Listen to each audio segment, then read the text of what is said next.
अस्सलाम वालेकुम नाज़रीन, मैं मोहम्मद इमरान और आप देख रहे हैं यूट्यूब चैनल तालीमी दुनिया। नाज़रीन, आज का मेरा मौजू है कुरान पढ़ना किस तरह सीखें और मेरा वीडियो का पार्ट नंबर 105 है। इस वीडियो के अंदर मैं आपको पढ़ाने वाला हूँ कुरान शरीफ का पारा नंबर 5 का रुकू नंबर 16। तो चलिए शुरू करते हैं। अऊज़ु बिल्लाहि मिनश शैतानिर रजीम, बिस्मिल्लाहिर रहमानिर रहीम। या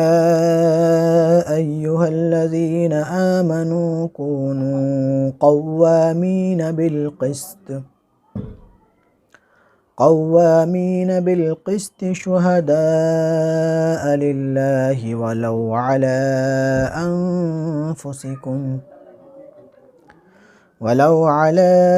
أنفسكم أو الوالدين والأقربين إن يكن غنيا أو فقيرا فالله أولى بهما فلا تتبعوا الهوى أن تعدلوا وإن تلووا أو تعرضوا فإن الله كان بما تعملون خبيرا يا أيها الذين آمنوا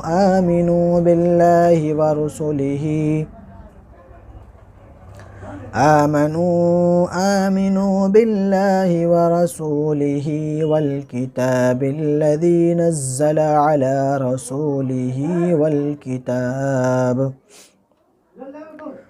والكتاب الذي أنزل من قبل ومن يكفر بالله وملائكته وكتبه ورسله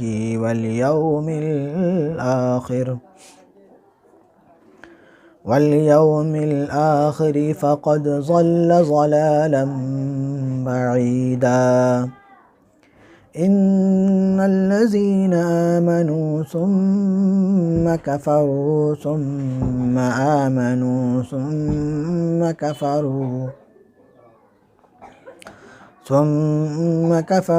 ثم ازدادوا كفرا لم يكن الله ليغفر لهم फिर वहाँ से पढ़ेंगे लियग़फ़िर लहुम वला लियहदियहुम सबीला बश्शिरिल मुनाफ़िक़ीन बिअन्न लहुम अज़ाबन अलीमा الذين يتخذون الكافرين أولياء من دون المؤمنين أيبتغون عندهم العزة فإن العزة لله جميعا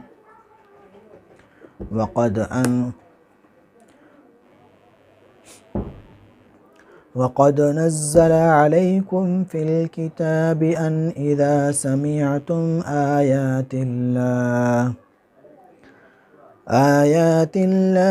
يكفر بها ويستهزأ